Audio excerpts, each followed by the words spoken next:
G20 का जो theme है वो था ग्रीन प्लैनेट, मतलब हरियाली पर बेस्ड था इस बार का G20। हरियाली यही है ना कि आदमी बचेगा नहीं वही मेरा भाई। सवाल, ये G20 का बेस जहाँ पर ग्रीन प्लैनेट था, थीम यही था, दूसरी तरफ यमुना नदी पर जो किसान किसानी करते हैं उनको हटा दिया गया रातों रात। 2 दिन का अल्टीमेटम दिया गया उनको कि आप चले जाएं अपने घर, फिलहाल यहाँ पर अपने जानवरों को लेके भी जाएं, कोई यहाँ दिखना नहीं चाहिए। ये बैलेंस क्यों कर पाती है? वो तो ये तो नॉर्मल सी बात है, ये कोई पहली बार नहीं हुआ, इनके शासन में तो पिट ही रहे हैं लोग, कोरोना काल से लेके नोटबंदी से लेके। एक बात बताओ, मुझे तो ऐसे लगता है जैसे जब से नरेंद्र मोदी आए तो इस देश के ऊपर ग्रह आ गया और कोई हवन लेके बैठा है और किसी ने बता दिया ये ग्रह है कि अब क्या चाहता है कि नोटों की आहुति चाहता है भाई, नोटों की आहुति दो देवता को। अब क्या चाहता है कि अब ये आहुति चाहता है भाई, ये आहुति दो। अब क्या चाहता है, अब सब्सिडी की आहुति दो। अब क्या चाहता है कि भिखमंगे बन जाओ, अपने आप आत्मनिर्भर बनो। कि अब क्या चाहता है कि भाई पढ़े लिखे बच्चे समोसे बेचें, समझे, डिग्रियों की आहुति दो। अब क्या आहुति चाहता है कि संविधान बदलो, इसकी आहुति चाहता है। आहुति चाहता है कि भाई अब ये ग्रह इतना तगड़ा है, कहता इंडिया बदलो, नाम बदलो देश का। तो इससे देश चलेगा क्या? मतलब कि ये गैर जिम्मेदार व्यक्ति है। जब ये चला था क्या नाम है, नोटबंदी, तब इन्होंने कहा था 50 दिन दो। आज कितना समय हो गया है? 50 दिन, अब कितने दिन हो गए? बस देश आज तक नहीं उबर पाया नोटबंदी से। उसके बाद स्थितियां ऐसी कि भाई इंडिया का नाम बदल दो। इंडिया का नाम बदल दोगे तो bank of reserve of bank India है, कोई करेंसी नहीं है जिसपे इंडिया ना लिखा हो भारत की। तो नाम बदलोगे तो फिर करेंसी भी तो बदलनी पड़ेगी भाई।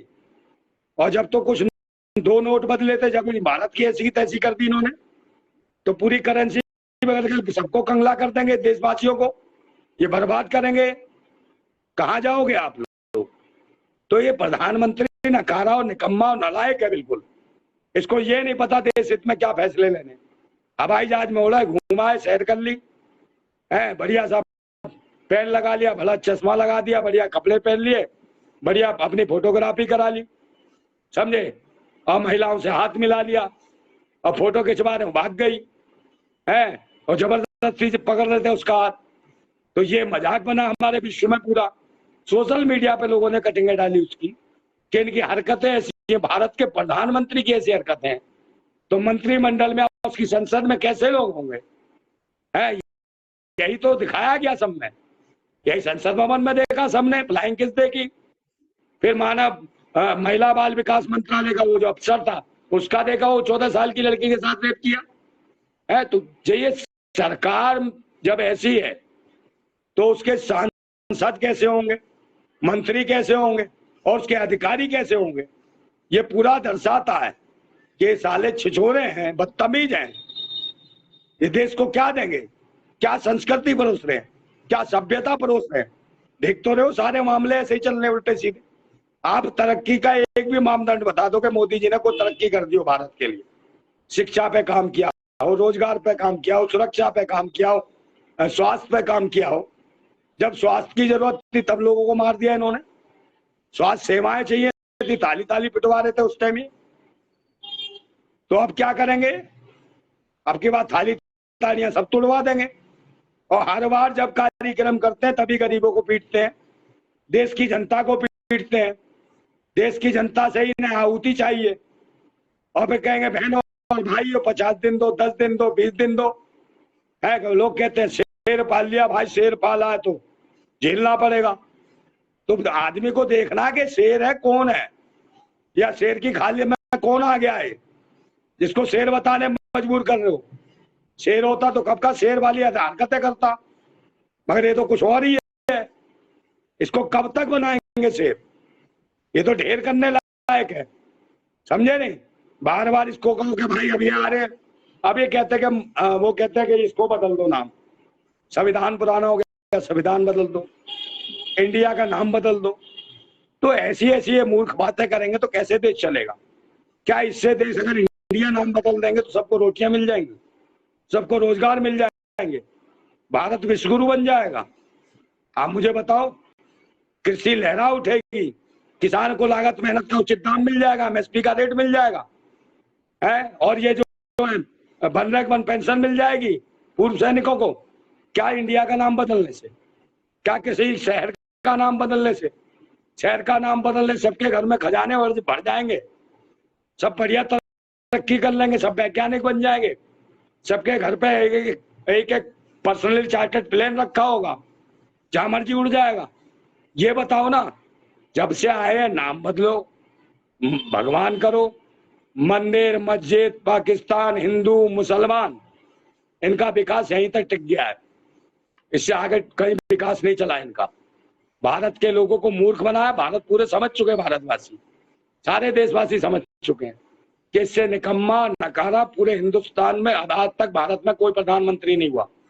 अब तक के सबसे बढ़िया प्रधानमंत्री थे तो सिर्फ लाल बहादुर शास्त्री, जितना मैं जानता हूं, समझे नहीं। उसके अलावा मुझे ऐसा नहीं लगा कि बहुत बढ़िया प्रधानमंत्री हमें मिल गए हों। सबने अपना अपना दिमाग लगाया अपनी अपनी राजनीति के लिए, अपनी अपनी गद्दी के लिए, चाहे देश लुट जाए, मगर राष्ट्र के लिए काम नहीं करा किसी ने।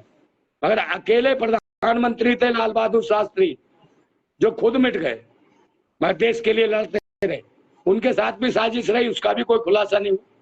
तो ऐसी ऐसी देश की राजनीति है, गंदे लोग बैठे हैं राजनीति में, और जहां गंदगी होगी वहां कमल खिल जाता है। तो देखा, मैं ध्यान देखो कभी, यहाँ सीने पे देखो मोदी जी के, कभी जैसे मेरे तिरंगा दिखाई दे रहा है, मोदी जी के देखे हो कहीं भाषण देते हैं तो क्या दिखाई देता है? कमल का फूल दिखाई देता है ना। दुनिया कहते तिरंगा लगाओ, खुद कमल का फूल लगाते, तो कमल का फूल कहाँ खिलता है? कीचड़ में। तो यहाँ कीचड़ घुसी पड़ी है, गंदगी घुसी पड़ी है उसके, समझे। जब भी कमल लगा घूमता है, तिरंगा लगाएगा, उस दिन तिरंगे के लिए सोचेगा, राष्ट्र के लिए सोचेगा, देश के लिए सोचेगा। इन्हें तिरंगे से मतलब नहीं है। मैं यही कह रहा हूँ कि देश को समझने की T20 नहीं है, पूरी दुनिया जानती है 420 है, और भारत की आबादी को खतरा है। भारत की आबादी को खतरा भी तो आपने कहा कि बता रहे हो कि झुग्गी झोपड़ियों को तंग करा, यमुना पे जो खेती करते थे बेचारे मजदूर उनको तंग करा, अभी पूरे भारत को तंग करेंगे, पूरे भारतवासियों को मारेंगे। ये वर्ल्ड ऑर्डर के तहत काम कर रहे हैं, समझे नहीं। वर्ल्ड ऑर्डर, वर्ल्ड मिशन, और इसमें भारत की आबादी को निशाना बनाया जा रहा है, और कहीं की नहीं है। और जो कहा ना कि फिर क्या कौन सी तरक्की देंगे बताइए? आदमी विकास करता है जीने के लिए, मरने के लिए? हमारे ही देश का पैसा और हमारे ही देश के पैसे से हमारी मौत की तारीख लिखी जाएगी कि भारतवासियों को कब मारा जाएगा और कौन से वायरस से मारा जाएगा, कौन सा सॉफ्टवेयर तैयार किया जाएगा इनके लिए। तो एक बात बताओ, हमारे टैक्स, हमारे पैसे से ये लोग जल्लाद बने बैठे हैं, इनको बदलना पड़ेगा। और वक्त आ गया है, मैं कहता हूं ना संविधान बदलना है ना देश बदलना है। अगर बदलना ही है तो इस देश का हुक्मरान नरेंद्र मोदी, इस देश का प्रधानमंत्री बदलना होगा। और पूछना चाहती हूँ, आपने पूछा G20 में फायदा क्या हुआ देश को, और देश की गरीबों को क्या फायदा हुआ, आपने ये सवाल किया था। तो दिल्ली डिक्लेरेशन जो है वो एक्सेप्ट किया गया है ग्लोबली, जो भारत की तरफ से एक प्रपोजल रखा गया था जिसका नाम दिया गया है दिल्ली डिक्लेरेशन। और इस डिक्लेरेशन में कुछ काफी सारे पॉइंट्स हैं, जैसे कि देश इंडिया ग्लोबल मिलकर किन किन चीजों पर काम करेगा, चाहे वो इकोनॉमिकल हो या फिर मार्केट सेक्टर में हो या फिर हरियाली को लेकर हो, और साथ ही साथ शांति की भी बात की गई है इस डिक्लेरेशन में। और ये शांति हो जाएगी ना, बिल्कुल सही, हाँ बिल्कुल समझ गया, इसी को समझ लो, समझे नहीं। हरियाली होगी, शांति होगी, लोग मर जाएंगे बहुत सारे तो शांति हो जाएगी, इतनी चीख पुकार नहीं सुनाई देगी। और जब आबादी नहीं रहेगी, लोगों को ज्यादा जगह नहीं होगी तो खाली हो जाएंगे एरिया, ना चाहकर भी बारिश होगी, हरियाली हरियाली हो जाएगी, समझे नहीं। मैंने कहा ना वर्ल्ड ऑर्डर है ये, इनका लिखना कुछ और है, करना कुछ और है। सिर्फ देश के लोगों को मारना है, वर्ल्ड का ऑर्डर है देश की आबादी कम करनी है आपके भारत की। दूसरी दुनिया के देश जो है, जो दूसरे देश हैं, उन्होंने क्यों नहीं आए? वो जानते हैं कि हम भी शामिल होंगे तो हमारे देश में भी वायरस छोड़ा जाएगा, इसलिए वो शामिल नहीं हुआ उसमें। ना रूस शामिल हुआ, ना चाइना शामिल हुआ, समझे। इनको ही जरूरत पड़ी है, ये तो सेट हो जाएंगे कहीं भी जाके, अपना ले लिया प्लेन, इन्हें कौन मारेगा भाई? पर्सनल विमान है इनका, ये तो चल जाएंगे उड़ के, कहीं पर भी रह लेंगे। संपदा पैसा सब ले लिया, इनके कौन से बीवी बच्चे हैं? और इस भारत में रहने वाली मिडिल क्लास फैमिली के पास कौन सा चार्टर्ड प्लेन है जो उड़ के जाएंगे? उनके पास कौन सा पैसा है जो नागरिकता ले लेंगे जाके दूसरे देशों की? तो जरूरत है अपने देश की आबादी, अपने देश के लोगों को बचाने की। यहाँ रोजगार, शिक्षा, स्वास्थ्य को छोड़िए, अब तो लोगों की जिंदगी पे बात बनाई है। लोग मरने वाले हैं, ये ध्यान रखना। मैं फिर कह रहा हूँ, G20 नहीं है, 420 है। और भारत का प्रधानमंत्री 420 है। इससे बचने की जरूरत है। ना संविधान बदलना है, ना देश का नाम बदलना है। बदलना है तो देश के प्रधानमंत्री को बदलना है, सर समझे? आपका भी वीडियो देखा होगा, ऋषि सुनाक जो कि यूके के प्राइम मिनिस्टर हैं, उनका भी काफी वीडियोस वायरल हो रहा है इस वक्त सोशल मीडिया पर, जहां पर वो अपनी पत्नी के साथ नजर आ रहे हैं और हाथ में कलावा पहने हुए, राखी बांधे हुए। काफी दिखा है कि कितने हिंदू कल्चर से कितना प्यार करते हैं। भले ही वो यूके के प्रधानमंत्री हैं, लेकिन वो आज भी अपने धर्म से, अपने कर्म से बेहद प्यार करते हैं और इस वजह से उनकी बेहद तारीफ भी हो रही है सोशल मीडिया पर। मतलब उनको ये दिखाया गया, उन्होंने ये बताया कि चाहे यूके के हैं चाहे इंग्लैंड के हैं। इंग्लैंड के भी तो आए थे, मुझे श्री राम कह रहे थे, जय श्री राम बोल रहे थे, ऋषि करके ऐसे कुछ हैं, ऋषि सुनाक उन्हीं है के ना? बारे में फिलहाल। हाँ, मैं उन्हें को तो इंग्लैंड के हैं भाई, यूके ठीक है, जी। हैं वो इंग्लैंड के हैं। तो उन्होंने तो यहाँ के मजाक बनाया भारत का, उन्हें औकात दिखाई। उन्होंने कहा मेरा लोकतंत्र इंग्लैंड का इतना अच्छा है, मेरा देश इतना अच्छा है, मेरी कोई आबादी नहीं है वहां, सारे जो है क्रिश्चियन रहते हैं, ईसाई रहते हैं, और वो मुझे वोट देके प्रधानमंत्री बनाए वहां का प्राइम मिनिस्टर, और मेरे को ये आजादी दी है कि मैं यहाँ जय श्री राम बोल सकता हूँ। उन्हें कोई फर्क नहीं पड़ता कि मैं जय श्री राम बोलूं या अल्लाहू अकबर बोलूं। मैं भारत का कोई अगर लीडर पहुंच जाए वहां जाके, और यहाँ का जाके वहां अल्लाहू अकबर बोल दे, कोई मंत्री भी, किसी, उसको भी छोड़ो, फिल्म एक्टर भी कोई बोल दे जाके अल्लाहू अकबर, तो यह बवाल कट जाएगा भारत के अंदर। तो उन्होंने ये दिखाया, समझे? यहाँ धर्म के नाम पे राजनीति होती है, यहाँ धर्म के नाम पे लोगों को काटा पीटा जाता है? या जय श्री राम कहने से सबके पेट भर गए क्या? या जो गरीब थे बेचारे, वो जो टेंट के पीछे डाले थे, उनके सबके घरों में मकान बन गए? या उनके घर में भी सोने चांदी के बर्तन पहुंच गए? तो मैंने कहा ना, मैनेजमेंट करके मूर्ख बनाता है, हमारे भारत को बेच रहा है।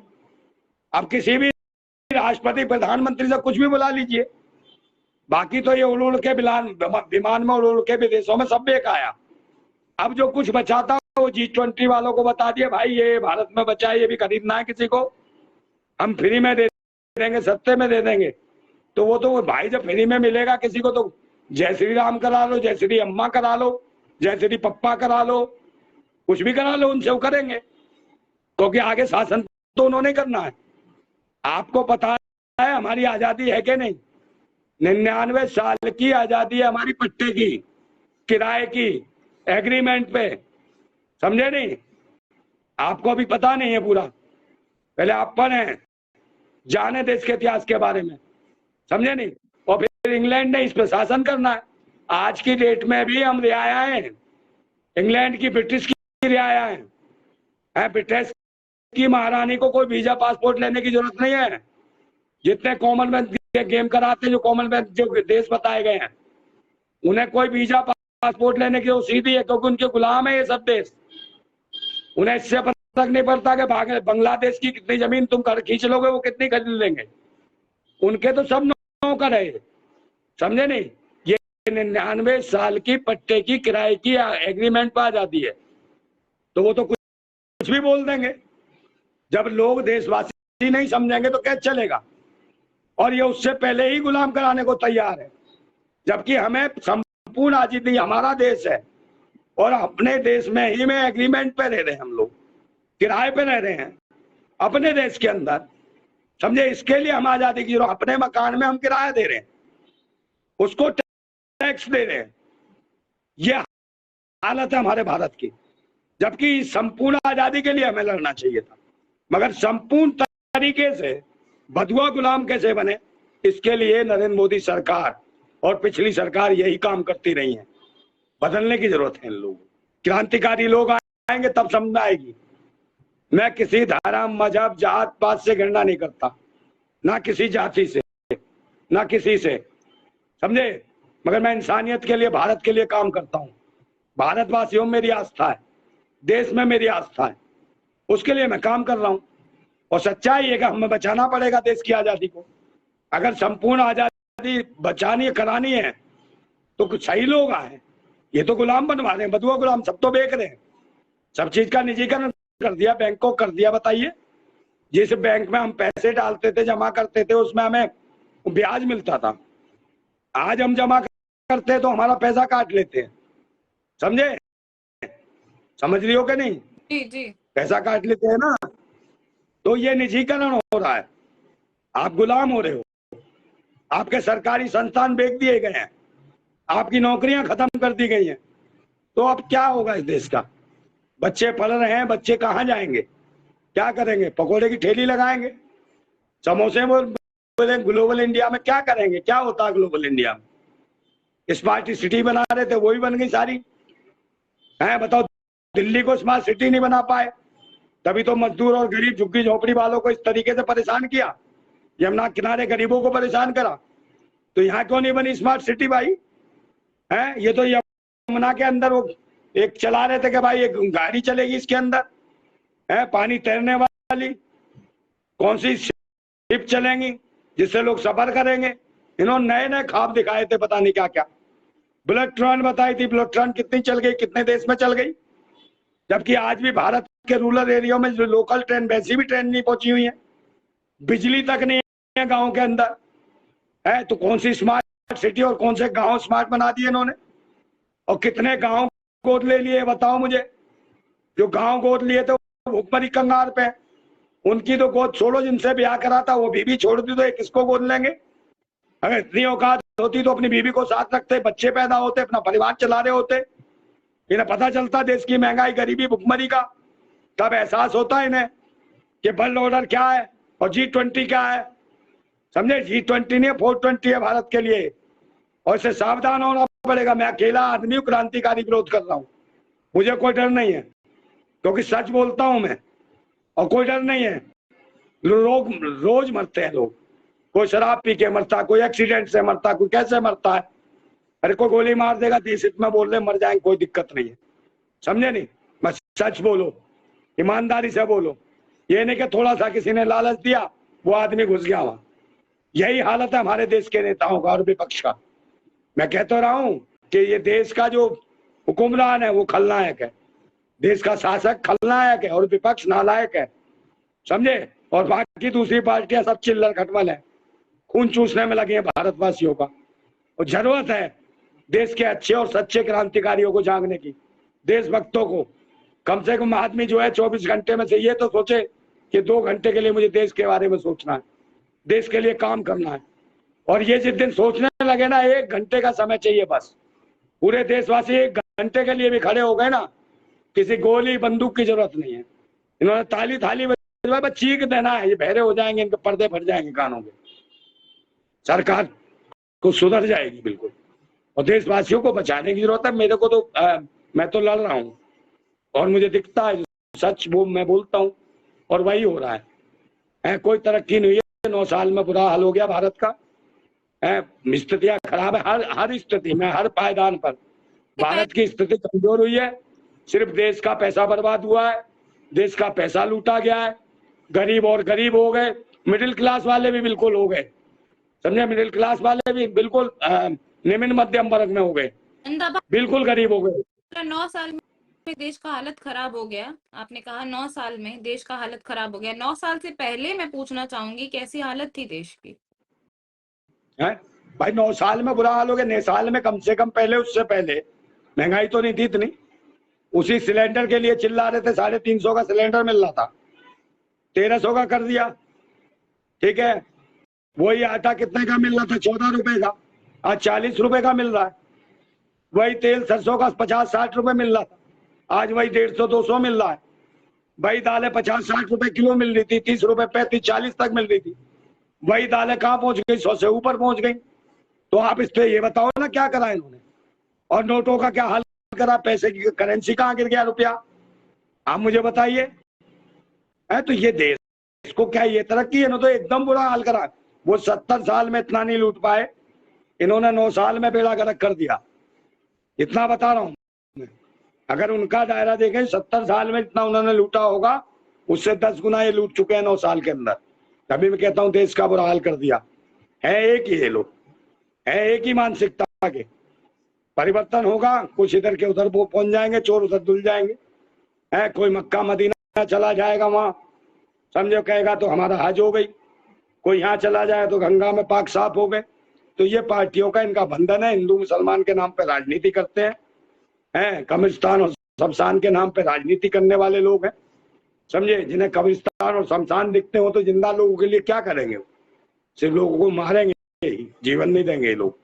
तो जरूरत है लोगों को जागने की, क्रांति करें, राष्ट्र के लिए लड़ें और देश के लिए लड़ें और सबकी सुरक्षा करें, एक दूसरे का ख्याल रखें, जाति धर्म और मजहब के नाम पर ना लड़ें, इंसान को इंसान समझें और अपने हकों की आवाज उठाएं। मैं इतना ही कहना चाहता हूं कि जिंदाबाद था भारत, जिंदाबाद है भारत, जिंदाबाद रहेगा, जिंदाबाद भारत। बहुत बहुत शुक्रिया आपका हमारे साथ जुड़ने के लिए। मैं अपने तमाम दर्शकों को कहना चाहूंगी, नंदा भाई फिर से हमारे साथ जुड़े थे और बहुत बेबाक तरीके से उन्होंने हमारे तमाम सवालों का जवाब दिया। आप हमें डेली देख सकते हैं, चैनल को फॉलो करना ना भूलें। साथ ही साथ आप हमारे फेसबुक पेज को फॉलो भी कर सकते हैं। और एक और चीज, इस वीडियो को ज्यादा से ज्यादा शेयर करें, जितना ज्यादा हो सके उतना ज्यादा शेयर करें अपने तमाम ग्रुप्स पे। और आप अपने हर पेजेस से हमारे फेसबुक पेज को, हमारे यूट्यूब पेज को फॉलो कर सकते हैं। फिलहाल मैं लूंगी आपसे इजाजत। खुश रहें, आबाद रहें, नमस्कार।